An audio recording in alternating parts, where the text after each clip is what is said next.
எடுத்தவங்க வாசிங்க. கர்த்தர் நமக்கு இந்த மாதத்துக்கு கொடுத்த வாக்குத்தத்த வசனம் சங்கீதம் 91 சங்கீதத்தில் 13 வசனம். உன் வழிகளில் எல்லாம் 11 வசனம். உன் வழிகளில் எல்லாம் உன்னை காக்கும்படி உனக்காக தம்முடைய தூதர்களுக்கு கட்டளையிடுவார். அல்லேலூயா. கடந்த மாதத்தில் கர்த்தர் இந்த வார்த்தை கொண்டு அவருடைய 1ஆம் தேதி காலையில் கர்த்தர் நம்மோடு கூட பேசினார். போன வாரம் இந்த வார்த்தை கொண்டு கர்த்தர் நம்மோடு கூட பேசினார். இந்த வாரம் அதனுடைய தொடர்ச்சியாக கர்த்தர் நம்மோடு கூட பேசுவாராங்க. 1ஆம் தேதி நான் பேசின வார்த்தை, கர்த்தர் அவருடைய காரியத்தை வாய்க்கும்படியாய், நம்முடைய வாழ்க்கையில் காரியத்தை வாய்க்கும்படியாய் கர்த்தர் என்ன பண்ணுறாரு? அவர் கட்டளையிடுகிறார். இல்லாதவைகளை இருக்கிறதை போல தந்து நம்முடைய வாழ்க்கையில் அவர் கட்டளையிடுகிறார். நாம் நிரப்பப்பட, எல்லாவற்றையும் திரும்ப பெற, நமக்கு வேண்டியதை கொடுக்க கர்த்தர் கட்டளையிடுகிறார். அல்லேலூயா. கடந்த வாரத்தில் கர்த்தர் எதை நம்முடைய வாழ்க்கையில் கட்டளையிடுகிறார் என்று சொல்லி நாம் பார்த்தோம். ஃபஸ்ட்டு பாயிண்ட் நாம் பார்த்தது, அவர் கிருபையை கட்டளையிடுகிறார். கிருபையை கட்டளையிடும் போது யாருக்கு அவர் கிருபை கட்டளையிடுகிறார் என்று சொல்லி பார்த்தோம். ஃபர்ஸ்ட் யாருக்கு அவர் கிருபை கட்டளையிடுகிறார்னா, யார் அவர் மேலே வாஞ்சையாக இருக்கிறாங்க என்று சொல்லி. அவர் மேலே வாஞ்சையாக இருக்கிறவங்க, அவருடைய கண்கள் எப்பொழுதும் அவர் மேலே நோக்கமாக இருக்குன்னு ஒரு பாயிண்ட் சொன்னேன். அவர் மேலே வாஞ்சையாக இருக்கிறவங்க அவருடைய பிரசன்னத்தின் மேலே எப்பொழுதும் தாகமாக இருப்பாங்க. அவர் மேல் வாஞ்சையாக இருக்கிறவங்க அவரோடு கூட இருக்கிற அந்த தொடர்பை நஷ்டமாய் எண்ண மாட்டார்கள். அவர் மேல் வாஞ்சையாக இருக்கிறவர்கள் அவருடைய பிரசனம், ஒரு நிமிஷம் கூட நான் ஆண்டவருடைய பிரசனத்தை விட்டு விலகி போகக்கூடாது என்று சொல்லி அதில் கவனமாக இருப்பாங்க என்று சொல்லி ஆபிரகாம், நோவா, மோசே, அப்புறம் தாவீது, இந்த 4 பாத்திரங்களை குறித்து நாம் பார்த்தோம். 2வது கர்த்தர் நமக்கு கட்டளையிடுகிற 2வது காரியம் என்ன என்று சொல்லி நாம் பார்ப்போமா? வாசியுங்கள். சங்கீதம் 68 சங்கீதத்தில்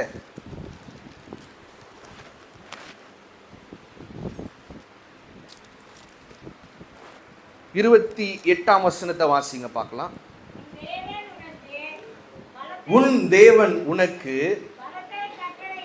பலத்தை கட்டளையிட்டார்.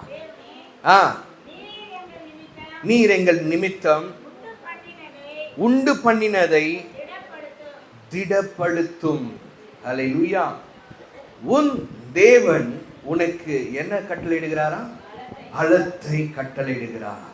The God commands strength for his people. அல்லேலூயா. கர்த்தர் என்ன கட்டளையிடுகிறாரு? பலத்தை கட்டளையிடுகிறார். பலத்தை கட்டளையிடுகிறார். இந்த பலத்தை கட்டளையிடுகிறார் என்று சொல்லி நாம் பார்க்கும்போது, யாருக்கு இந்த பலனை அவர் தருகிறார் என்று சொல்லி நீங்க பார்த்தீங்கன்னா, யார் பலன் இல்லாமல் இருக்கிறார்களோ, இல்லை யார் பலன் அற்று இருக்கிறார்களோ, இல்லை யார் கவலையோடு வேதனையோடு ஒரு போராட்டத்தோடு இருக்கிறார்களோ, அவர்களை பலப்படுத்த கர்த்தர் என்ன பண்றாரு? பலத்தை கட்டளையிடுகிறார். அல்லேலூயா. இந்த பலத்தை கட்டளையிடுகிறார் என்று சொல்லி இந்த வார்த்தை குறித்து நான் தியானித்திருக்கிற போது, ஒருவனுக்கு ஆண்டவர் ஒரு பலத்தை கட்டளையிட்டார். அதுதான் தானியேல். சாம் பிரதர் கூட அந்த தானியேலை பற்றி சொன்னார். சிங்கத்தின் கெபியிலே போடப்பட்டிருந்த அந்த தானியேல், சிங்கத்தின் கெபியிலே தானியேல் இருந்தபோது கர்த்தர் என்ன பண்றாரு? ஒரு பலத்தை கட்டளையிட்டு தானியேலுடைய காரியத்தை ஜெயமாய் மாற்ற கர்த்தர் என்ன பண்றாரு? தூதனை அனுப்பி என்ன பண்றாரு? பலத்தை கட்டளையிட்டார். அல்லேலூயா. அவர் தம்முடைய வழிகளிலெல்லாம் தம்மை காக்கும்படி தம்முடைய தூதர்களுக்கு கட்டளையிடுகிறார். அப்படிப்பட்ட ஒரு கட்டளை தான் ஆண்டவர் தானியேலுக்கு பிறப்பித்து தானியேலை பலப்படுத்தும்படியாய் கர்த்தர் என்ன பண்றாரு? கட்டளையிடுகிறார். ஏன் ஆண்டவர் தானியேலுக்கு கட்டளையிட்டார் என்று சொல்லி நாம் பார்ப்போம் என்று சொன்னா, தானியேலுக்குள் இருந்த ஒரு காரியம். வாசியுங்கள். தானியேல் 6 அதிகாரத்துல 23 வசனத்தை வாசிங்க. அப்பொழுது ராஜா தன்னில் மிகவும் சந்தோஷப்பட்டு தானியேலை தூக்கிவிட சொன்னான். தூக்கிவிடப்பட்டான். அவன் தன் தேவன் பேரில் விசுவாசித்திருந்தபடியால் அவனில் ஒரு சேதமும் காணப்படவில்லை. அல்லேலூயா. தானியேல் யார் மேல விசுவாசியா இருந்தான்? தேவன் பேரில். அல்லேலூயா. கர்த்தர் பேரில் யார் விசுவாசமா இருக்கிறார்களோ அவருக்கு ஆண்டவர் தம்முடைய பலத்தை கட்டளையிடுகிறார். அல்லேலூயா, அல்லேலூயா. இன்றைக்கு இந்த வேளையிலே, காலை வேளையில் நாம் ஆண்டவருடைய சமூகத்துல நாம எப்படி ஆண்டவருடைய பிரசன்னத்துல வருகிறோம்? விசுவாசத்தோடு நாம வருவோமா, இல்ல பேருக்காக வருவோமா, இல்ல ஒரு சின்ன அவ்விசுவாசத்தோடு ஆண்டவருடைய பிரசன்னத்துல நாம வருவோமா? எந்த நிலைமையில நாம் ஆண்டவருடைய பிரசன்னத்துல வருகிறோம் என்று சொல்லி ஆண்டவர் பார்க்கிறார். அல்லேலூயா.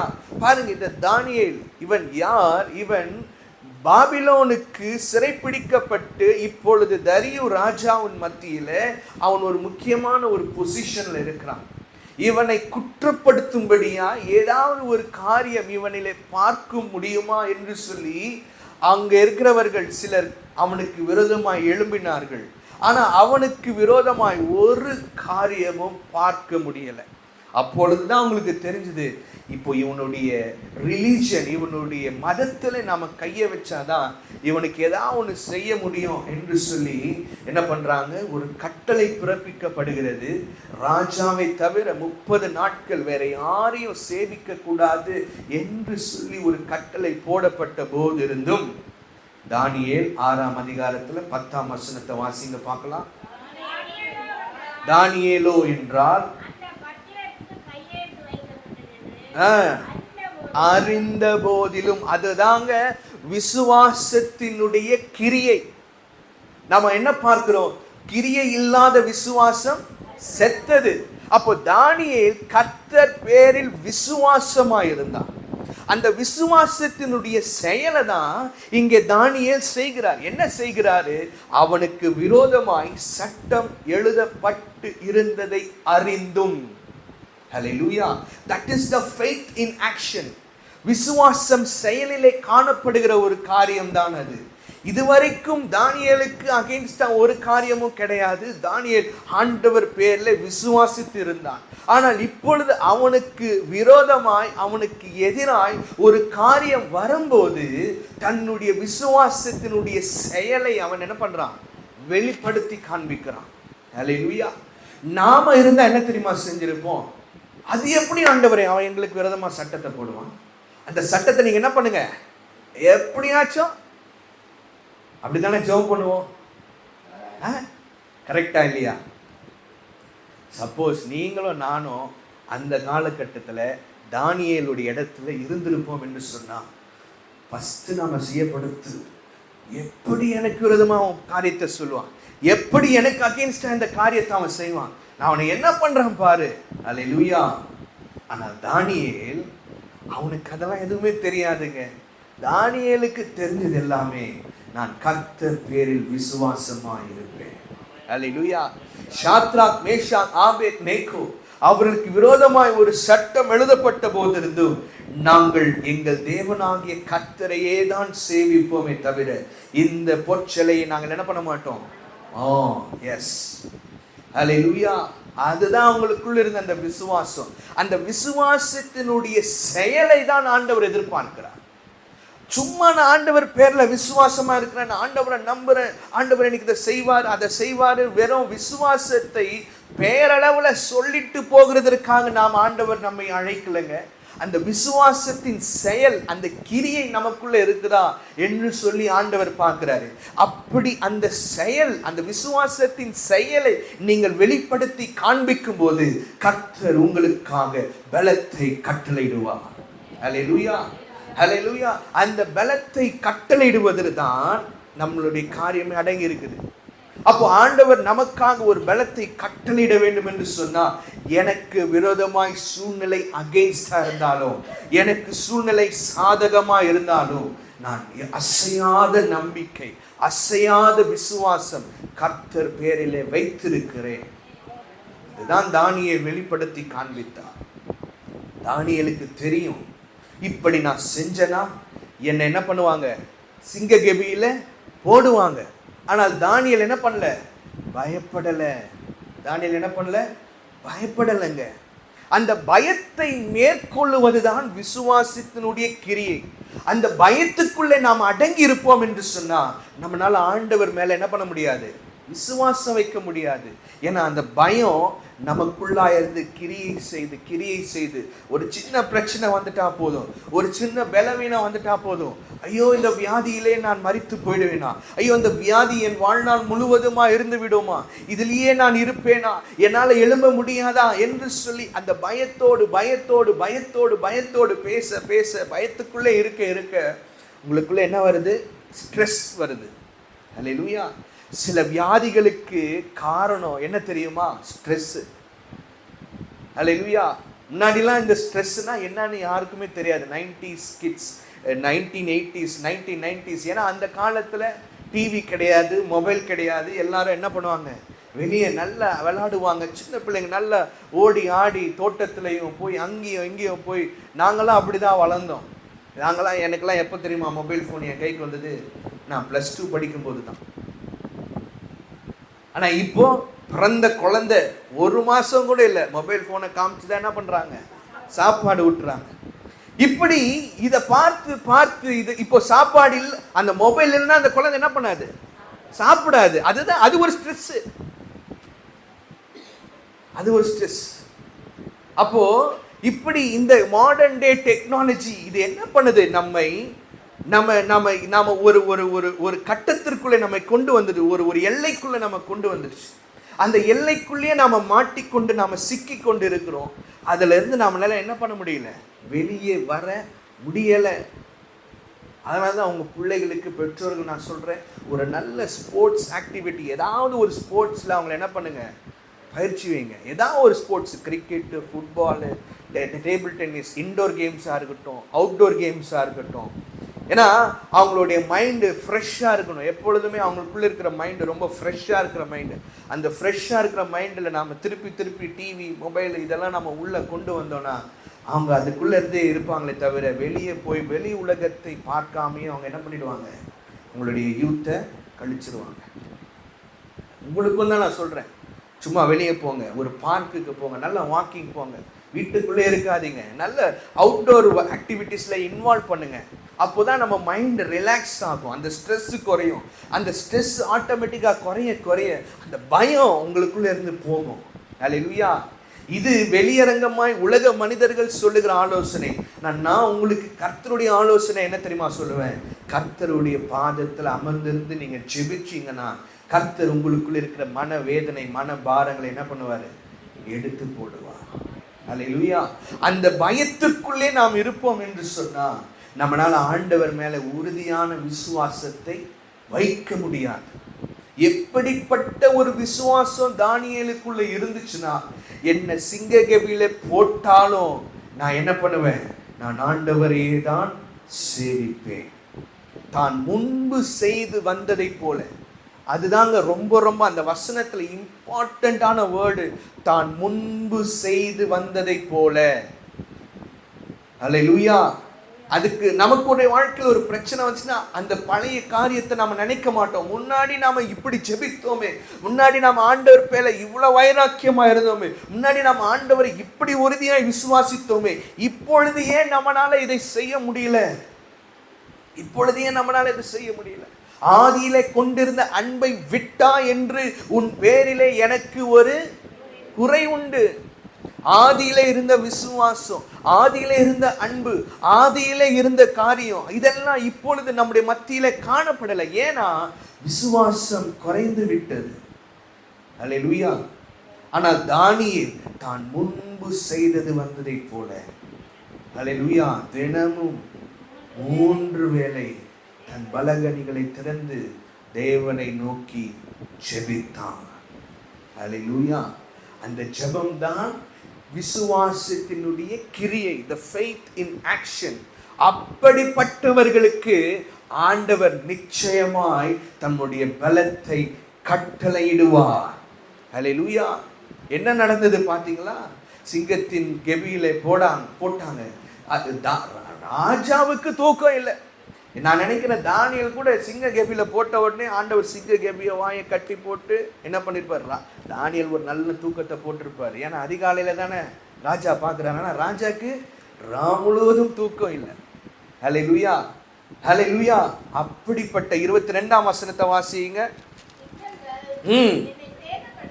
சிங்கங்கள் என்னை சேதப்படுத்தாதபடிக்கு தேவன் தம்முடைய தூதனை அனுப்பி அவைகளின் வாயை கட்டி போட்டார்.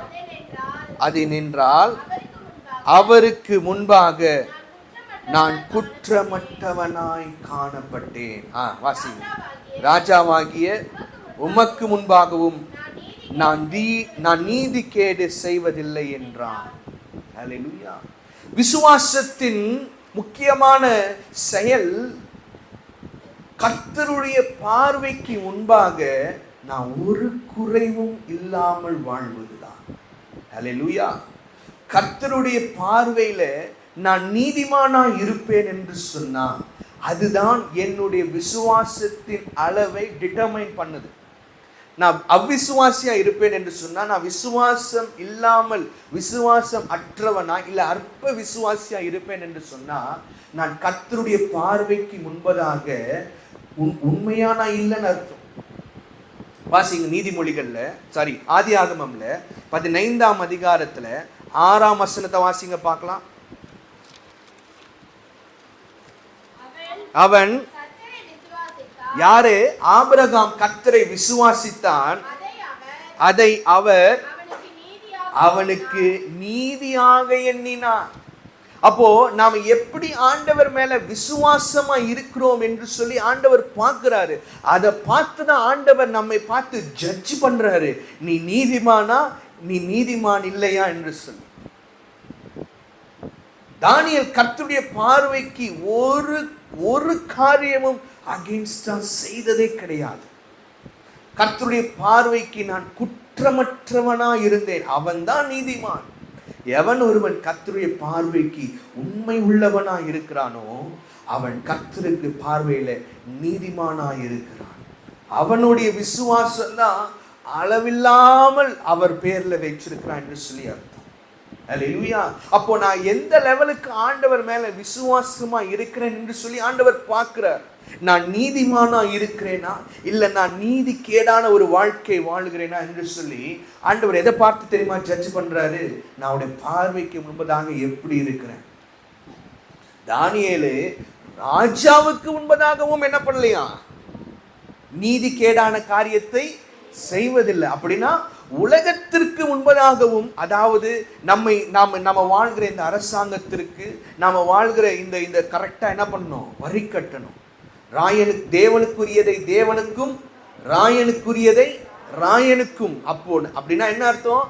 கர்த்தருக்கும் நான் உண்மையா இருக்கணும். அந்த அரசாங்கத்தை ஆளுகிற இந்த கவர்மெண்ட்டுக்கு நான் என்ன பண்ணணும்? உண்மையா இருக்கணும். கர்த்தருக்கு சில பேர் உண்மையா இருப்பாங்க, ஆனா என்ன பண்ண மாட்டாங்க? கவர்மெண்ட்டுக்கு டாக்ஸ் பே பண்ண மாட்டாங்க. டாக்ஸ் பே பண்ணாமல் வேறு எதாவது மூளை முடுக்கல இதுக்குள்ளே இந்த ஓட்ட வழியாக போனால் டாக்ஸ் அவாய்ட் பண்ணதுக்கு எதாவது வழி இருக்கா? இந்த 80G போடலாமா, இந்த 80C போடலாமா, இந்த 80D போட்டால் டாக்ஸ் எவ்வளோ தூரம் கம்மி பண்ண முடியும்? ஹல்லேலூயா, ஹல்லேலூயா. தேவனுக்கு முன்பதாக நீதியாக இருந்துட்டு, ஹல்லேலூயா, இந்த அரசாங்கத்துக்கு முன்பதாக நாம் எப்படி இருக்கணுங்க? உண்மையாக இருக்கணும். ஹல்லேலூயா. ஆண்டவரே அதை நமக்கு சொல்லி கொடுத்திருக்கிறார். தேவனுக்குரியதை தேவனுக்கும், ராயனுக்குரியதை ராயனுக்கும் கொடுங்க. அப்போ எந்த லெவல்ல ஆண்டவர் நாம் நீதியா இருக்கிறோமா என்று சொல்லி பார்க்கிறான்னு பாருங்க. ஹல்லேலூயா. அதனால யாரெல்லாம் இன்கம் டேக்ஸ் ஃபைல் பண்ணாம இருக்கிறீங்களோ இன்கம் டேக்ஸ் ஃபைல் பண்ணுங்க. கரெக்டா கவர்மெண்ட்டுக்கு என்ன வரி கட்டணுமோ அந்த வரியை கட்டுங்க, கட்டாம இருக்காதீங்க. ஏன்னா அதுல உண்மையா இருக்கிறோமா என்று சொல்லி என்ன பண்றாரு? கர்த்தர் பார்க்கிறார். நம்முடைய வேலை ஸ்தலத்துல நாம் உண்மையா இருக்கிறோமா? நாம் ஆண்டவருக்கு முன்பதாக உண்மையா இருந்தா மாத்திரம் போதாதுங்க. நம்மளுடைய எஜமானங்களுக்கும் நம்முடைய மேனேஜர்ஸ் யாரெல்லாம் ஒரு ஆர்கனைசேஷனுக்குள்ள இருக்கிறீங்களோ அவங்கெல்லாம் என்ன பண்ணணும்? உங்களுடைய வேலை ஸ்தலத்தை, உங்களுடைய வேலைக்கு நீங்க உண்மையா இருங்க. அதுவும் ஆண்டவர் பார்க்கிறார். எந்த லெவல்ல இருந்தாலும் ஆண்டவர் அவருடைய காரியத்துல மாத்திரம் நாம உண்மையா இருக்கிறோமா என்று சொல்லி பார்க்கிற தேவன் அல்ல. நாம் எல்லாவற்றிலும், வேலையிலும், உத்தியோகத்திலும், எதுவா இருந்தாலும் கர்த்தருடைய பார்வைக்கு நாம உண்மை உள்ளவனா இருக்கணும். அதுதான் தானியேல் அதை ஸ்ட்ரெஸ் பண்ணி சொல்றாரு. நான் ஆண்டவருக்கும் உண்மையா இருந்தேன், நான் உமக்கும் எப்படி இருந்தேன்? உண்மையா இருந்தேன். அல்லேலூயா. இங்க இருந்துட்டு அங்க இல்லைன்னு சொல்லல. ஆனா இன்றைக்கு நாம இங்க உண்மையா இருக்கிறோம், ஆனா இங்க எங்க உண்மையா இருக்கிறோம்? அல்லேலூயா. கர்த்தருக்கு முன்பதாகவும் நாம் உண்மையா இருக்கணும். வேலை ஸ்தலத்துல எங்க இருந்தாலும், அரசாங்கத்துக்கு எதுவா இருந்தாலும் நம்ம உண்மை உள்ளவர்களா இருக்கணும். அல்லேலூயா. அதுதான் ஆண்டவர் எதிர்பார்க்கிறார். அப்படி இருக்கிற தானியேலுக்கு தான் ஆண்டவர் என்ன பண்றாரு? தம்முடைய தூதனை அனுப்பினார். உன் வழிகளில் எல்லாம் உன்னை காக்கும்படி உன் தூதர்களுக்கு அவர் கட்டளையிடுவார். அல்லேலூயா. அந்த கட்டளை உங்களுடைய வாழ்க்கையில வரணுமா? எப்படி ஆண்டவர் தானியேலை பலப்படுத்தினார் என்று சொல்லி நீங்க பார்ப்பீங்கன்னா, எபிரேயர் 11ஆம் அதிகாரத்துல 33ஆம் வசனத்தை வாசிங்க பார்க்கலாம். விசுவாசத்தினாலே அவர்கள் ராஜ்யங்களை ஜெயித்தார்கள், நீதியை நடப்பித்தார்கள், வாக்குத்தத்தங்களை பெற்றார்கள், சிங்கங்களின் வாய்களை அடைத்தார்கள், அக்கினியின் உக்கிரத்தை அவிழ்த்தார்கள். கொஞ்சம் சத்தமா வாசிங்க. பலவீனத்தில் பலன் கொண்டார்கள். அல்லேலூயா. அல்லேலூயா. பலவீனத்தில் பலனை தருகிறவர் தான் நம்முடைய ஆண்டவர். அல்லேலூயா. இவங்க எல்லாரும் யாரு? விசுவாச வீரர்கள். அந்த விசுவாச வீரர்களின் பட்டியல்ல யாருடைய பெயர் இருக்குது? தானியேலின் பெயர் இருக்கிறது. சிங்கத்தின் வாயை அடைத்தார்கள். அல்லேலூயா. பலவீனத்தில் பலன் கொண்டார்கள். அல்லேலூயா. அல்லேலூயா. ஆண்டவர் நமக்கு என்ன பண்றாரு? தம்முடைய பலத்தை கட்டளையிடுகிறார். தம்முடைய பலத்தை கட்டளையிட்டு என்ன பண்றாரு? ஆண்டவர் நம்மை அவருடைய காரியத்திலே நம்மை பாதுகாத்து, எந்த இடத்துல எனக்கு ஒத்தாசை வரணுமோ, எந்த இடத்துல என்னுடைய காரியங்கள் மாறணுமோ, அந்த இடத்துல ஆண்டவர் தம்முடைய பலத்தை கட்டளையிட்டு என்னை பலப்படுத்தி என்னை என்ன பண்றாரு? விடுவித்து ஆண்டவர் என்னை புதிய வாழ்க்கைக்குள்ளே கொண்டு போகிறார். அப்போ ஒரு காரியத்தை நம்ம நன்றாய் புரிந்து கொள்ளணும். நான் ஆண்டவர் பேரிலே விசுவாசமா இருக்கும்போது தான் கர்த்தர் என்ன பண்றாரு? நமக்கு பலத்தை கட்டளையிடுகிறார். இன்னொரு மனிதனை குறித்து நாம பார்ப்போம். வாசியுங்கள். மார்க் எழுதின சுவிசேஷம்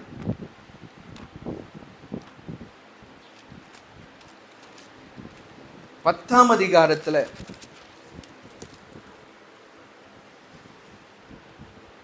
46ஆம் வசனத்திலிருந்து ஒரு காரியத்தை நாம வாசிக்கும் போது நமக்கு ஒரு காரியம் நன்றாய் புரிகிறது.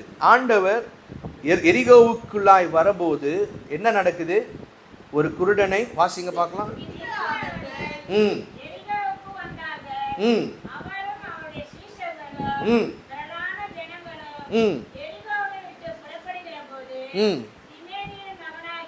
திமேயுவின் மகனாகிய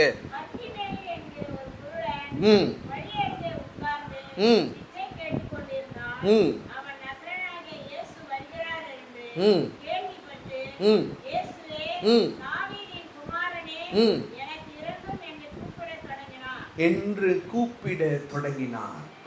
இந்த பர்த்திமேயு குருடன் இவன் யாரு?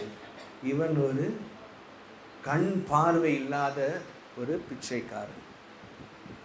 எந்தெந்த இடத்துலலாம் ஒருவனுடைய பேருக்கு மேல அவங்க அப்பா பேர் இருக்குதோ, இட் இஸ் இம்பார்ட்டன்ஸ். நியாயாதிபதிகளில் அநேக ராஜாக்களை குறித்து நம்ம பார்ப்போம். ஒரு சில ராஜாவுடைய பேர் மென்ஷன் பண்ணப்பட்டிருக்கும். ஒரு சில ராஜாவுடைய பேருடைய வம்ச வரலாறு, அவங்க அப்பா பேர் என்ன பண்ணுவாங்க? சொல்லுவாங்க. அப்போனா அவங்க யாரு? முக்கியத்துவம் வாய்ந்தவர்கள். இங்கே எத்தனையோ வேதத்தில் எத்தனையோ இந்த மாதிரி பிச்சைக்காரர்களை நம்ம பார்க்கிறோம். ஆனால் இங்கே ஒரு ஸ்பெஷலானவன். இவனுடைய பெயர் பைபிளில் எழுதப்பட்டிருக்கிறது. இவனுடைய தகப்பனாருடைய பெயரும் பைபிளில் எழுதப்பட்டிருக்கிறது. ஏன் தெரியுமா? இவனுக்கு நஸ்ரேனாகிய இயேசு வருகிறார் என்று சொல்லி கேள்விப்படுவதை பார்க்கிலும் தாவீதின் குமாரன் என்கிற ஒரு ஹிஸ்டரி தெரிஞ்சிருந்தது. அல்லேலூயா. தாவீதின் குமாரன் என்று அவன் அறிந்திருந்தான். அதனால ஸ்டார்டிங்லே வேதத்தில் எழுதுறவர் எப்படி அழகா எழுதிருக்கிறாங்க, திமேயுவின் குமாரன் ஆகிய பர்திமேயு. அல்லேலூயா.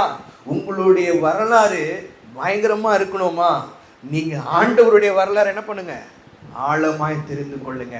இந்த வேதத்தை வாசிங்க, இந்த வசனத்தை நீங்க வாசிக்க வாசிக்க கர்த்தர் யார் என்பதை நீங்கள் அறிந்து கொள்ள முடியும். அல்லேலூயா. இவன் பாருங்க, இவன் யார்? இவன் ஒரு பிச்சைக்காரன். அதிலும் இவனுக்கு பார்வை கிடையாது. பார்வை இல்லாதவனுக்கு இங்கே சூழ்ந்திருக்கிற ஜனங்களை ஆண்டவர் இயேசுவை அறிந்திருக்கிறதை காட்டிலும் இவன் மிகவும் அதிகமாய் ஆண்டவர் இயேசுவை குறித்து அறிந்திருந்தான். அதனாலதான் சுற்றி இருக்கிறவர்கள் என்ன சொல்றாங்க, ஐயா யார் போறாங்க, இங்கேயா, இங்க நஸ்ரேனாகிய இயேசு போறாருப்பா. அப்போ இவன் ஆண்டவர் யார் என்று அறியாமல் இருந்திருப்பான் என்று சொன்னா அவனுடைய கூப்பிடுதல் எப்படியா இருக்கிறோம், நஸ்ரேனாகிய இயேசுவே எனக்கு இறங்கும் அப்படின்னு தான் சொல்லி இருந்திருப்பான். ஆனா இவனுக்கு கர்த்தர் யார் என்பதை அறிகிற அறிவு இருந்தது. அல்லேலூயா. இப்படிப்பட்டவனுக்கு கர்த்தர் என்ன பண்றாரு, ஒரு காரியத்தை, ஒரு பலத்தை கட்டளையிடுகிறார். அதுதான் நீங்க வாசிங்க, 49ஆம் வசனத்தை வாசிங்க.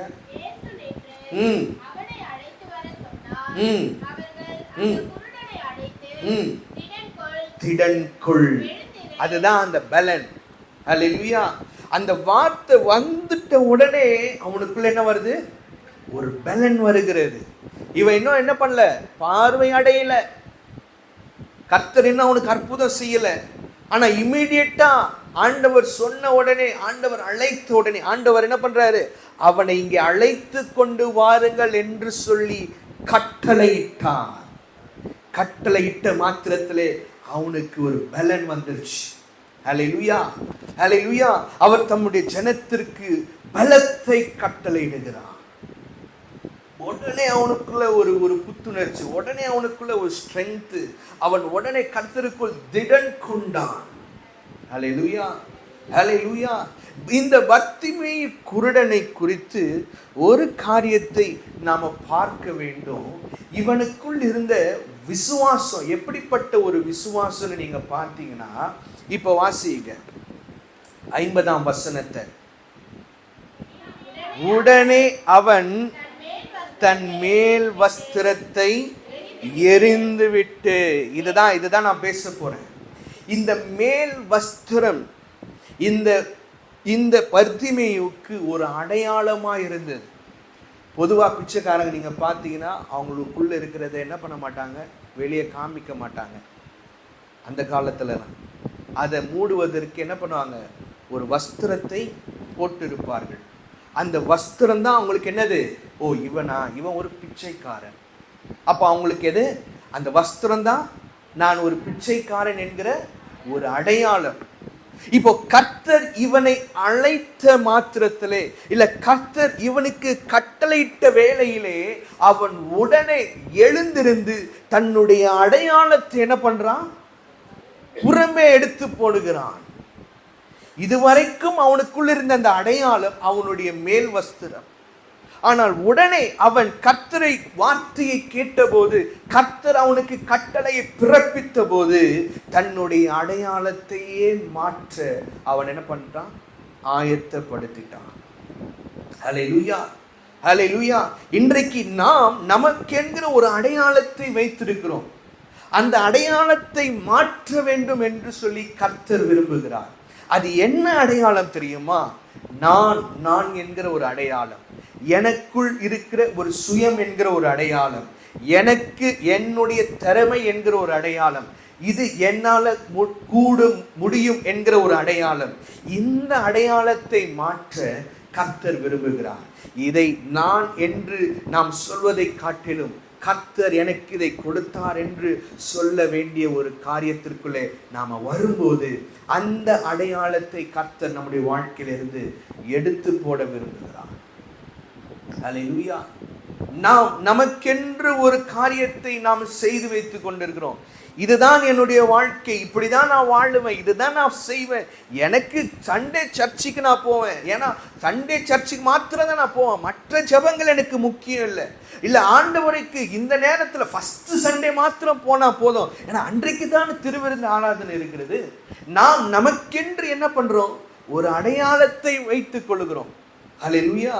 இன்றைக்கு அந்த அடையாளத்தை கர்த்தர் நமக்குள்ளிருந்து எடுக்க வேண்டும் என்று சொல்லி விரும்புகிறார். அந்த அடையாளத்திற்குள்ளே நாம் இருப்போம் என்று சொன்னா நாம் கர்த்தருடைய சித்தத்திற்கு ஒப்பு கொடுக்காமல் இருக்கிறோம் என்று சொல்லி அர்த்தம். அல்லேலூயா. அவன் கர்த்தர் அழைத்தான் என்று சொன்ன மாத்திரத்திலே தன்னுடைய மேல் வஸ்திரத்தை எடுத்துக்கொண்டே அவன் போயிருக்கலாம்.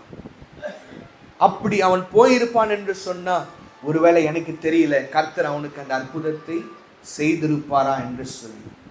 ஆனால் கர்த்தர் அவனை அழைத்த மாத்திரத்திலே அவன் தன்னுடைய அடையாளத்தை மாற்றினான். ஜகேயுவை பார்த்து ஆண்டவர் சொல்கிறார், ஜகேயுவே இறங்கி வா, கட்டளை பிறப்பிக்கப்பட்டது, இன்றைக்கு நான் உன் வீட்டில் தங்க வேண்டும். உடனே அவன் தனக்குள் இருக்கிற அடையாளத்தை மாற்ற பார்க்கிறான். ஐயோ ஆண்டவரே, நான் ஒரு அநியாயக்காரன், நான் ஜனங்கள் மத்தியில தவறாமல் காசை வாங்கியிருக்கிறேன், நான் உடனே எப்படி இவங்களுக்கு கொடுக்கிறேன்? நாளத்தனையாய் திருப்பி கொடுக்கிறேன். He wants to change his identity. அல்லேலூயா. இன்றைக்கு கர்த்தர் நம்முடைய அடையாளத்தை மாற்ற விரும்புகிறார். அவர் நமக்குள் வர வேண்டும் என்று சொன்னா, இல்ல பரத்திலிருந்து நமக்கு ஒரு கட்டளை பிறப்பிக்கப்பட வேண்டும் என்று சொன்னா, நாம் நம்முடைய அடையாளத்தை மாற்ற ஆயத்தமாயிருக்கணும். ஒருவன் கிறிஸ்துவுக்குள் இருந்தால் கர்த்தர் அவனுக்குள் இருப்பார். அல்லேலூயா. ஒருவனுக்குள்ள கிறிஸ்து இல்லைன்னா அவனுக்குள்ள அவனுடைய அடையாளம் பலமாய் இருக்கிறது என்று சொல்லி அர்த்தம். அல்லேலூயா. ஜகேனுடைய வாழ்க்கையில இதுவரைக்கும் கர்த்தர் யார் என்று அவன் பார்த்ததில்லை. ஆனா அவனுக்கு ஒரு ஆசை, இவர் யார் என்று சொல்லி நான் பார்க்கணும். அந்த ஆசை உள்ள வந்த உடனே கொஞ்சம் கொஞ்சமா அவனுக்குள்ள இருந்த அந்த அடையாளத்தை ஆண்டவர் எடுத்துட்டார். அல்லேலூயா. அந்த ஆசை, அதுதான் ஆண்டவர் எதிர்பார்க்கிறார். அல்லேலூயா. நான் ஆண்டவர் பேர்ல வாஞ்சையா இருக்கிறேனா, ஆண்டவரே நீர் எனக்கு உங்களுடைய பலத்தை கட்டளையிடுங்க என்று சொல்லி கர்த்தர் நமக்காக அவருடைய ஒத்தாசையை, அவருடைய பலத்தை கட்டளையிட வேண்டும் என்று சொன்னார். we have to be ready to change our identity. நாம் நம்முடைய அடையாளத்தை மாற்ற நாம் என்ன பண்ணணும்? ஆயத்தமா இருக்கணும். ஹல்லேலூயா. இவனுக்குள் இருந்த அந்த அடையாளத்தை, அவனுடைய மேல் வஸ்திரத்தை அவன் உடனே என்ன பண்றான்? இம்மீடியட்லி. சில பேர் உடனே மாற்ற மாட்டாங்க. ஆண்டவரே கொஞ்சம் டைம் கொடுங்க, இந்த ப்ராசஸ் பெரிய ப்ராசஸ், உடனேலாம் நீங்கள் எதிர்பார்க்காதீங்க, நான் வந்துடுறேன், எனக்கு கொஞ்சம் டைம் கொடுங்க அப்படின்னு சொல்லி நாம் என்ன பண்ணுறோம்? ஆண்டவர்கிட்ட டைம் கேட்குறோம். ஆண்டவரே கொஞ்சம் டைம் கொடுங்க ஆண்டவரே. ஆனால் கர்த்தர் என்ன பண்ணுறாரு? நாம் சீக்கிரமாக வரோமா என்று சொல்லி எதிர்பார்க்கிறார். இவன் பாருங்க, இவனுக்கு அந்த கட்டளை பிறப்பிக்கப்பட்ட மாத்திரத்திலே அவன் உடனே எழுந்து என்ன பண்றான்? தன்னுடைய மேல் வஸ்திரத்தை எடுத்து போட்டு எழுந்து இயேசுவின் இடத்தில் வந்தான். ஃபர்ஸ்ட் அவன் என்ன பண்றான்? மேல் வஸ்திரத்தை, அவனுடைய அடையாளத்தை எடுத்து போடுகிறான். ரெண்டாவது, அவன் தனக்குள் இருந்த அந்த அழுக்கு, அந்த தூசியை, எலும்பு சீயோனே எலும்பு, உன் வஸ்திரத்தை தரித்துக்கொள், உன் தூசியை உதறிவிட்டு எழுந்திரு. அவன் என்ன பண்றான்? தன்னுடைய மேல் வஸ்திரத்தை கழற்றி போட்டுட்டு ஆண்டவருடைய வஸ்திரத்தை போடணும்னா நாம் என்ன பண்ணணும்? எனக்குள் இருக்கிற அந்த அடையாளத்தை எடுத்துடணும். அப்போதான் அவருடைய வஸ்திரத்தை நான் போட முடியும். அப்படியே உட்கார்ந்து கொண்டே என்னால் போட முடியுமா? முடியாது.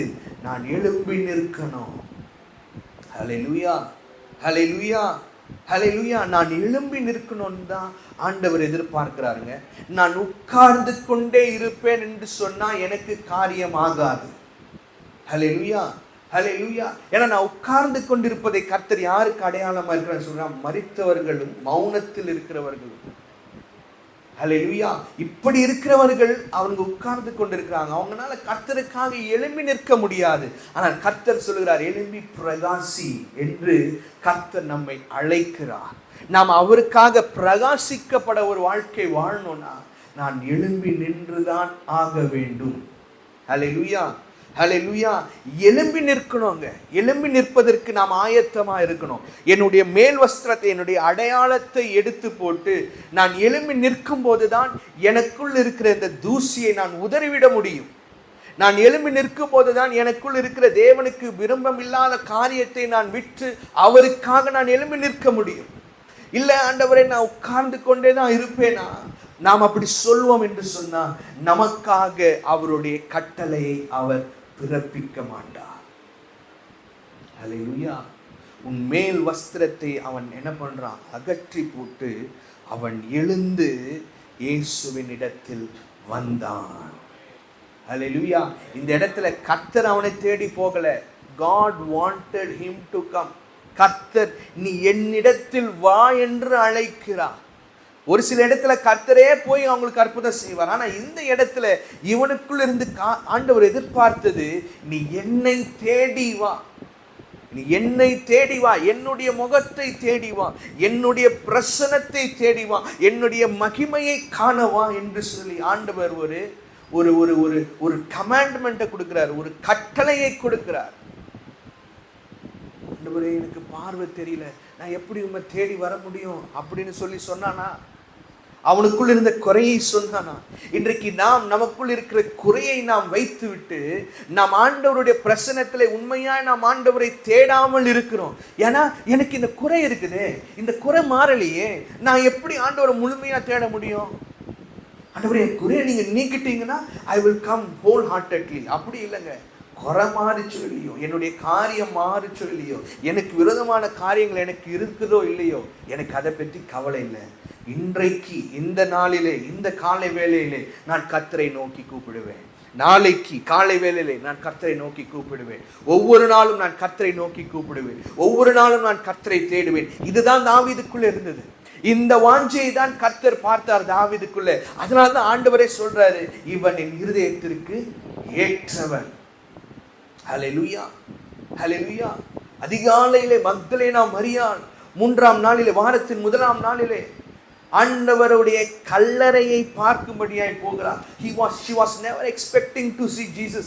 ஆண்டவரை பார்க்கணும் என்று சொல்லி அவள் போல. ஆனால் அவளுக்குள்ள இருந்த வாஞ்சை பாத்தீங்களா? நான் கர்த்தருடைய அந்த அந்த அந்த கல்லறைக்கு நான் போவேன். அதுதாங்க அந்த வாஞ்சை. அதுதான் ஆண்டவர் நம்ம மத்தியில் எதிர்பார்க்கிறார். அந்த வாஞ்சையோடு ஆண்டவரை என்னுடைய அடையாளத்தை மாற்ற, ஆண்டவரை நான் உம்முடைய சமூகத்தில் எழும்பி நிற்க, உம்முடைய முகத்தை தேட நான் வருகிறேன். ஹல்லேலூயா. இந்த 3 காரியமும் அவனுக்குள்ள இருந்ததுங்க. 51ஆம் வசனத்தை வாசிங்க பார்க்கலாம்.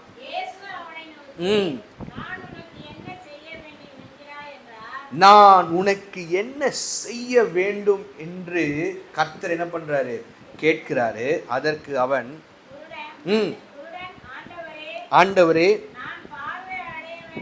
நான் பார்வை அடைய வேண்டும் என்றான்.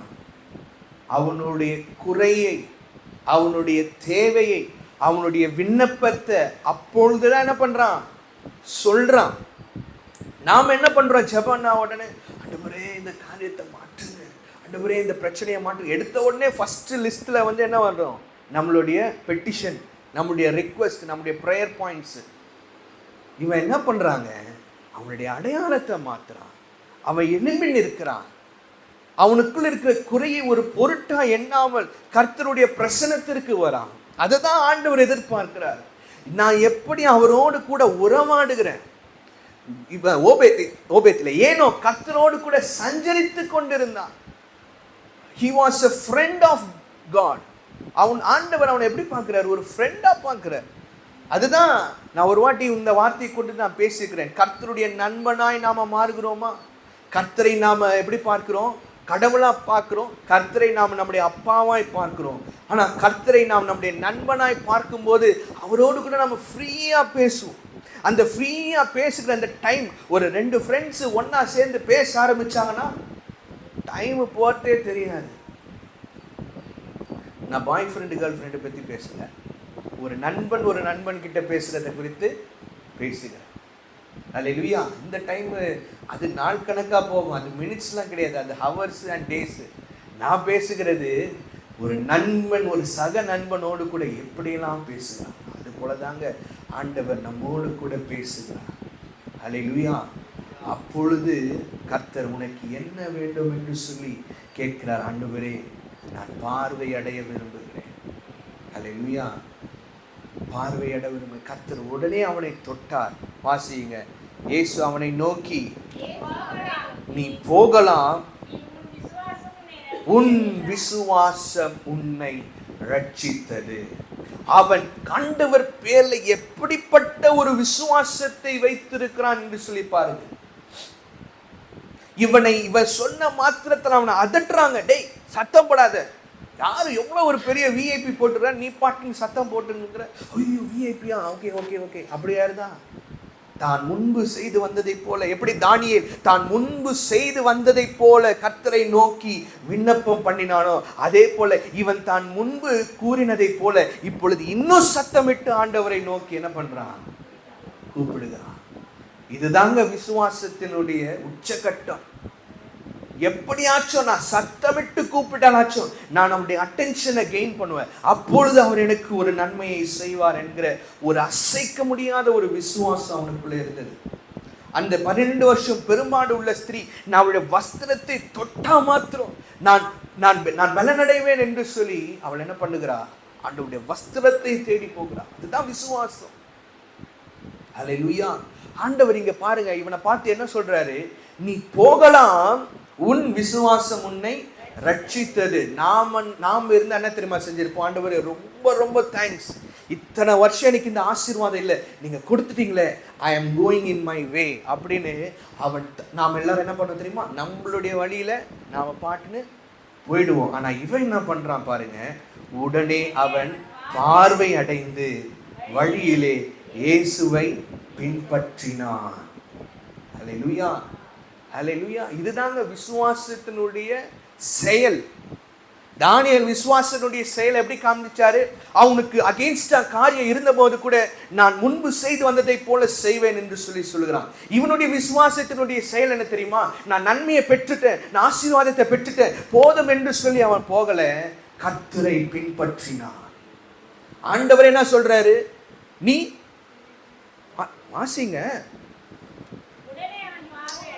நீ போகலாம். எப்பா, நீ போயிடுப்பா, நான் என்ன பண்றேன் உனக்கு? I will give you the miracle. நீ பார்வை அடைந்து விட்டாய், உன் விசுவாசம் உன்னை ரட்சித்தது. You go in your way. ஆனா அவன் என்ன பண்ணல? He is not ready to go. அதுதான் விசுவாசத்தினுடைய செயல். ஹல்லேலூயா, ஹல்லேலூயா, ஹல்லேலூயா. இப்படிப்பட்ட ஒரு அசைக்க முடியாத ஒரு நம்பிக்கை இவனுக்கு என்ன பண்ணிருந்ததுங்க? இந்த பர்த்திமேயு குருடனுக்கு இருந்தது. இவன் நன்மை பெற்ற உடனே, ஓ ஐயோ, இத்தனை வருஷம் என் சொந்தக்காரங்களை நான் பார்க்காம இருக்கிறேன், ஃபர்ஸ்ட் நான் என்ன பண்ணுவேன்? நான் என்ன அப்படிதான் அவன் என்ன பண்ணியிருக்கணும்? போயிருக்கணும். இதுதான் நியாயமான ஒரு காரியங்க. ஆனா அவன் என்ன பண்றான்? ஆண்டவரை பின்பற்றி போகிறான். ஏன்னா அவன் போகும்போது அவனை பார்த்து அநேக பேர் கேட்டிருப்பாங்க, ஏய், நீ வழி அருகே பிச்சை எடுத்தவன் அல்லவா, உனக்கு எப்படி இந்த பார்வை கிடைத்தது? உடனே அவன் ஒரு சாட்சியாக அந்த இடத்துல என்ன பண்றான்? மாறுறான். அவனுடைய சாட்சியை மற்றவர்களும் கேள்விப்பட்டு அவர்கள் என்ன பண்றாங்க? இயேசுவை பின்தொடர்ந்து வருகிறார்கள். நீங்கள் ஆண்டவருடைய கருத்தில் ஒரு நன்மையை பெற்றுட்டீங்கன்னா உங்களை கொண்டு ஆண்டவர் ஒரு சாட்சியாக அந்த இடத்துல நிறுத்துகிறாருங்க. Hallelujah. You are becoming a live testimony. ஆண்டவர் உங்களை ஒரு உயிருள்ள சாட்சியாக நிறுத்துகிறார். Hallelujah. அப்போ நான் மற்றவர்களுக்கு ஒரு சாட்சி உள்ளவனா இருக்கணுமா இல்லையா என்று சொல்லி தீர்மானிக்கிறது நீங்க தான். இவன் தனக்கு வேண்டியதை கிடைத்து விட்டது என்று சொல்லி அவன் தன்னுடைய வாழ்க்கையை பார்த்து அவன் போகல. என் மூலமாய் மற்றவர்களும் ரட்சிக்கப்படணும், மற்றவர்களும் ஆண்டவரை அறிந்து கொள்ளணும் என்கிற ஒரு அசைக்க முடியாத அந்த விசுவாசம் இருக்குது பாருங்க. அதுதாங்க விசுவாசத்தினுடைய முழுமை. அல்லேலூயா, அல்லேலூயா. உடனே அவர் கர்த்தரை பின்பற்றினார். இயேசுவின் பின்னே போக துணிந்தேன், இயேசுவின் பின்னே போக துணிந்தேன், இயேசுவின் பின்னே போக துணிந்தேன், பின்னோக்கி நான், பின்னோக்கி நான், பின்னோக்கி நான், பின்னோக்கி நான். உலகம் என் பின்னே, இயேசு என் முன்னே. உலகம் என் பின்னே, இயேசு என் முன்னே. உலகம் என் பின்னே, இயேசு என் முன்னே. பின்னோக்கி நான், பின்னோக்கி நான், பின்னோக்கி நான், பின்னோக்கி நான். சங்கீதம் 44:4 வசனத்தை வாசிங்க பார்க்கலாம். தேவனே நீர் என் ராஜா, யாக்கோபுக்கு ரட்சிப்பை கட்டளையிடும். ஹல்லேலூயா, ஹல்லேலூயா. அவர் நமக்கு பலத்தை கட்டளையிடுகிறார், அவர் நமக்கு ரட்சிப்பை கட்டளையிடுகிறார். அந்த பலத்திற்குள்ளே அந்த ரட்சிப்பு அடங்கி இருக்கிறது. அந்த ஒரு டெலிவரன்ஸ் என்ன இருக்குது? அடங்கி இருக்கிறது. ஏன்னா அவர் சொல்ல ஆகும், அவர் கட்டளையிட நிற்கும்.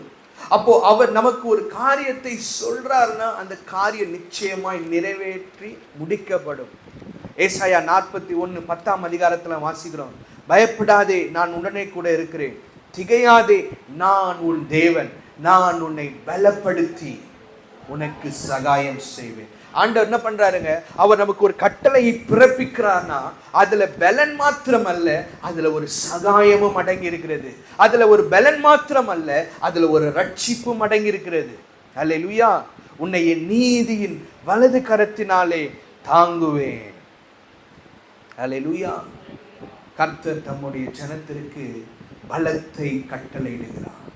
ஹல்லேலூயா. மூன்றாவது, இந்த பாயிண்ட்டை நான் சொல்லிட்டு நான் ரொம்ப விரிவாக்கமா போக விரும்புகிறேன். மூன்றாவது கர்த்தர் நமக்கு கட்டளையிடுகிற காரியம், முதலாவது அவர் நமக்கு கிருபையை கட்டளையிடுகிறாரு, இரண்டாவது அவர் நமக்கு பலத்தை கட்டளையிடுகிறார், மூன்றாவது சங்கீதம் 105 சங்கீதத்துல 8-9 வாசிக்க பார்க்கலாம். 1000 தலைமுறைக்கென்று அவர் கட்டளையிட்ட வாக்கையும் ஆபிரகாமோடே அவர் பண்ணின உடன்படிக்கையையும் அவர் ஈசாக்குக்கு இட்ட ஆணையையும் என்றென்றைக்கும் நினைத்திருக்கிறார். ஹல்லேலூயா. மூன்றாவது அவர் கட்டளையிடுகிறது என்ன தெரியுமா? அவருடைய வாக்குத்தத்தத்தை. ஹல்லேலூயா. அவர் என்ன பண்றாரு? வாக்குத்தத்தத்தை கட்டளையிடுகிறார். ஆபிரகாமுக்கு கட்டளையிட்ட வாக்குத்தத்தம், ஆபிரகாமோடு பண்ணின உடன்படிக்கையை ஆண்டவர் ஈசாக்குக்கு காண்பிக்கிறார். ஈசாக்குக்கு காண்பித்ததை யாக்கோபுக்கு காண்பிக்கிறார். யாக்கோபுக்கு காண்பித்ததை இஸ்ரவேலுக்கு காண்பிக்கிறார். இஸ்ரவேலுக்கு காண்பித்ததை உங்களுக்கும் எனக்கும் அவர் காண்பித்து 1000 தலைமுறைகளாய் அவருடைய வாக்குத்தத்தத்தை நமக்கு கட்டளையிடுகிறார். ஹல்லேலூயா, ஹல்லேலூயா. நமக்கு மாத்திரமல்ல, நமக்கு பின்வரும் சந்ததி மாத்திரமல்ல, அடுத்து ஜெனரேஷன்ஸ் டு ஜெனரேஷன், தலைமுறையாக 1000 தலைமுறையாக அந்த வாக்குத்தத்தம் நமக்கு கட்டளையிடப்பட்டிருக்கிறது. இதற்கு எடுத்துக்காட்டாய் ஒரு வசனத்தை நீங்க வாசிக்கணும்னா வாசிங்க. உபாகமம் 7:9. ஆகையால் உன் தேவனாகிய கர்த்தரே தேவன் என்றும் தம்மில் அன்பு கூர்ந்து தமது கற்பனைகளை கைக்கொள்ளுகிறவனுக்கு அவர் 1000 தலைமுறை மட்டும் உடன்படிக்கையையும் தயவையும் காக்கிற உண்மையுள்ள தேவனாயிருக்கிறார். ஹல்லேலூயா. அவர் கொடுக்கிற கட்டளை 1000 தலைமுறையா இருக்க வேண்டும் என்று சொன்னார். நம்ம செய்ய வேண்டியது அவருடைய அன்பிலே நிலைத்திருக்க வேண்டும், அவருடைய கற்பனைகளை கை கொள்ள வேண்டும். ஹல்லேலூயா. அவர்களுக்கு தான் என்ன பண்றார் ஆண்டவர்? 1000 தலைமுறைகளாய் அவர் பண்ணின உடன்படிக்கையை நினைவு கூறுகிறார். ஹல்லேலூயா, ஹல்லேலூயா. அவருடைய அன்பிலே நிலைத்திருக்கிறவர்களுக்கு தான் இந்த நன்மை உண்டு. இந்த நன்மை அவருடைய அன்பிலே நிலைத்திருக்காதவர்களுக்கு கிடையாது. whoever is standing in his love, அவருடைய அன்பில் யார் இருக்கிறார்களோ, அவருடைய வார்த்தையை யார் கை கொள்ளுகிறார்களோ அவர்களுக்கு ஆண்டவர் இதை கட்டளையிடுகிறார். 1 நாளாகமம் 16ஆம் அதிகாரத்தில் 15ஆம் வசனத்தை வாசிங்க பார்க்கலாம். 1 நாளாகமம் 16:15. 1000 தலைமுறைக்கென்று அவர் கட்டளையிட்ட வாக்கையும் ஆபிரகாமோடே அவர் பண்ணின உடன்படிக்கையும் அவர் ஈசாக்கு கிட்ட ஆணையையும் என்றென்றைக்கும் நிலைத்திருங்க. ஹல்லேலூயா. என்றென்றைக்கும் நிலைத்திருங்க. He established his sovereign authority. நமக்காக அவர் என்றென்றைக்கும் தருகிற அந்த கட்டளை 1000 தலைமுறையாக. ஹல்லேலூயா, ஹல்லேலூயா. ஆபிரகாமுக்கு கட்டளையிட்ட ஆசீர்வாதங்கள், அதான் நீங்க வாசிங்க இந்த வசனத்தை. கலாத்தியர் 3:14.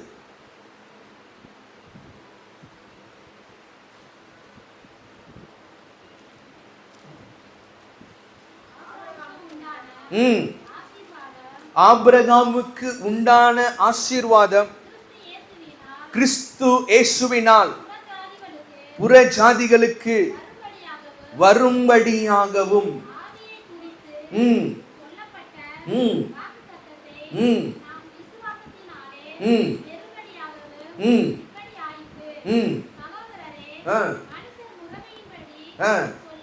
போதும். இங்க பாருங்க, இது எப்படி நமக்கு கிடைக்கிறது என்று சொல்லி பார்த்தீங்கன்னா, ஆண்டவராகிய இயேசு கிறிஸ்துவின் மூலமாய். அவர் தான் சீடு. ஹல்லேலூயா. அவர் மூலமாய் ஆபிரகாமின் வாக்குத்தத்தங்கள் நமக்கு ஆண்டவர் என்ன பண்றாரு? கொடுக்கிறார். அப்போ அந்த சீடு தான் அந்த வார்த்தை. அந்த வார்த்தைக்குள்ளதான் அந்த வாக்குத்தத்தம் அடங்கி இருக்குது. அந்த வாக்குத்தத்தம் தான் நமக்கு தலைமுறை தலைமுறையாய் ஆண்டவர் கொடுக்கிறார். ஹல்லேலூயா. அதை தான் நம்ம வாசிக்கிறோம். ஆதியிலே வார்த்தை இருந்தது, அந்த வார்த்தை தேவனாய் இருந்தது, அந்த வார்த்தை நமக்குள் வந்து நமக்கு மாம்சமாய் வந்தது, இந்த பூமிக்கு வந்தது என்று சொல்லி நாம பார்க்கிறோம். அந்த வார்த்தைக்குள்ள இருக்கிற அந்த வாக்குத்தத்தம் ஆண்டவராகிய இயேசு கிறிஸ்து அதை நிறைவேற்றி இந்த பூமியில வந்து அந்த வாக்குத்தத்தத்தை என்ன பண்றாரு? கண்டினியூ பண்ண வைக்கிறார். அந்த வாக்குத்தத்தம் அந்த ஆபிரகாமுடைய காலத்தோடு முடிந்து போகாதபடிக்கு அது இன்னும் தொடரணும்னா ஆண்டவராகிய இயேசு கிறிஸ்துவின் மூலமாய் அது நமக்கு கொடுக்கப்படுகிறது. ஹல்லேலூயா. பாருங்க, ஆண்டவர் நோவாவை அழைத்து நோவாவை பார்த்து சொல்றார், ஒரு பேழையை உண்டு பண்ணி இந்த பேழைக்குள்ள நீ போயிடுப்பா, நான் என்ன பண்றேன், இந்த ஜனத்தை அழிக்க போகிறேன். இது வரைக்கும் நோவாவுக்கு எல்லாமே, அவனுக்கு எல்லாமே இருந்தது. இப்போ அவன் அந்த பேழைக்குள்ள போன உடனே அவனால எல்லாவற்றையும் அவனால என்ன பண்ண முடியல, அனுபவிக்க முடியல. ஒரு ஒரு ஒரு ஒரு ஒரு க்ளோஸ்டு சர்க்கிள்குள்ள வந்துட்டான். இதுக்குள்ள இந்த இப்படியே என் வாழ்க்கை போயிடுமா, இல்லை இப்படியே நான் இப்படிதான் இந்த காரியம் முடியுமா என்று சொல்லி நோவா பார்த்து கொண்டிருக்கும் போது மழை பயங்கரமா பெய்யுது, வெள்ளம் பெருக்கெடுத்து ஓடுகிறது. இப்படி பெருக்கெடுத்து ஓட ஓட ஓட ஓட ஜனங்கள் எல்லாரும் அழிந்து போய்விட்டார்கள். இப்பொழுது நோவாவும் தன்னுடைய குடும்பமும் ஒரு சில பிராணிகளுடைய ஜோடியா இருக்கிற அந்த பிராணிகள் இவைகள் எல்லாம் அந்த பேழைக்குள்ளாய் அடைக்கப்பட்ட ஒரு நிலைமையில இருக்கிறது. ஹல்லேலூயா. நம்முடைய வாழ்க்கையில சில காரியங்கள் நாம பெற்றுக்கொள்வதற்கு முன்பதாக ஒரு அடைக்கப்பட்ட ஒரு சூழ்நிலைக்குள்ள நாம தள்ளப்படலாம். ஆனால் இந்த அடைக்கப்பட்ட சூழ்நிலை கொஞ்ச காலம்தான். தாவீது அவன் கெபியில ஒளிந்து கொண்டிருந்தான். கொஞ்ச காலம்தான் தாவீது கெபியில ஒளிந்து கொண்டிருந்தான். ஆண்டவர் சொல்லுகிறார், கெபியில இருந்து நான் உன்னை உச்சியில நிற்க வைப்பேன் என்று சொல்லுகிறார். அதே போல அந்த பேழையானது என்ன பண்ணுச்சு, ஆண்டவர் என்ன பண்றாரு, அந்த பேழையை மலையின் உச்சியில கொண்டு போய் நிறுத்திட்டார். ஹல்லேலூயா. இப்பொழுது அந்த பேழைக்குள்ளிருந்து நோவா என்ன பண்றாரு, பலகணிகளை திறந்து பார்க்கிறார். ஹல்லேலூயா. அந்த பேழை தான் வார்த்தை. அந்த வார்த்தைக்குள்ளிருந்து ஆண்டவர் என்ன பண்றாரு, ஒரு புதிய ஆரம்பத்தை நோவாவுக்கும் அவனுடைய குடும்பத்திற்கும் ஆண்டவர் தருகிறார். அல்லேலூயா. அந்த வார்த்தையாகிற அந்த பேழைக்குள்ளாய் நாம இருக்கும்போது, அந்த வார்த்தை மூலமாய், ஆண்டவர் என்கிற அந்த வார்த்தை மூலமாய் அவருக்குள்ளே நாம் இருக்கும்போது, அவர் மூலமாய் நமக்கு ஒரு புதிய ஆரம்பத்தை ஆண்டவர் என்ன பண்றாரு? தருகிறார். அதான் சொன்னேன், ஒருவன் கிறிஸ்துவுக்குள் இருந்தால் அவன் புது சிருஷ்டியா இருக்கிறான். ஒரு புதிய ஆரம்பம், ஒரு நியூ பிகினிங், ஒரு நியூ கிரியேஷன். ஹல்லேலூயா. அப்ப நான் அந்த பேழைக்குள்ளே நான் இருந்து என்னுடைய வாழ்க்கையை முடிந்து போகிறதல்ல, அதுல இருந்து ஆண்டவர் என்ன பண்றேன்? வெளியே கொண்டு வர போகிறார். கொஞ்ச காலம்தான். அதான் நம்ம பாடணுமே, அது சீக்கிரத்தில் நீங்கிவிடும் இந்த லேசான உபத்திரம். ஏன்னா உங்களுக்கு அங்க ஒரு நித்திய மகிமை என்ன பண்ணிருக்குது? ஆயத்தப்படுத்தப்பட்டிருக்கிறது. ஹல்லேலூயா, ஹல்லேலூயா. கொஞ்ச காலம் பாட அனுபவிக்க போகிற உங்களை கர்த்தர் என்ன பண்றாரு? மேன்மைப்படுத்த போகிறார். ஹல்லேலூயா. அப்போ அவருடைய வார்த்தைகள், அவர் பண்ணின வாக்குத்தத்தங்கள் தலைமுறை தலைமுறையாய் ஆபிரகாமுக்கு பண்ணின வாக்குத்தத்தத்தை இன்றைக்கு நமக்கும் அவர் நினைவு கூற அவர் ஆவலாய் இருக்கிறார். ஹல்லேலூயா. இந்த வேதத்தில் இருக்கிற வார்த்தைகள் வெறும் வார்த்தைகள் கிடையாதுங்க. இது நமக்காக எழுதப்பட்ட வாக்குத்தத்தங்கள். இந்த வாக்குத்தத்தத்தை ஆண்டவர் ஆபிரகாமுக்கு மாத்திரம் உடன்படிக்கையாய் கொடுக்கல. யாரெல்லாம் கிறிஸ்து இயேசுவுக்குள்ளாய் தன்னை மனவாட்டியாகிய சபை, மலமாளனாகிய ஆண்டவராகிய இயேசு கிறிஸ்துவோடு கூட இந்த திருமணம் என்கிற இந்த ஐக்கியத்திற்குள்ளே, இந்த உடன்படிக்கைக்குள்ளே யார் யாரெல்லாம் இருக்கிறார்களோ அவர்களுக்கு எல்லாருக்கும் ஆண்டவர் அவர் கொடுத்த வாக்குத்தத்தத்தை கட்டளையிட்டு அந்த வாக்குத்தத்தத்தின்படி நிறைவேற்ற வல்லமை உள்ள தேவனாய் இருக்கிறார். ஹல்லேலூயா. ஆபிரகாமின் வாக்குத்தத்தங்கள் இன்று நமக்கும் ஆண்டவர் கொடுத்திருக்கிறார். கண்களை மூடி நம்ம ஜெபிக்கலாம்.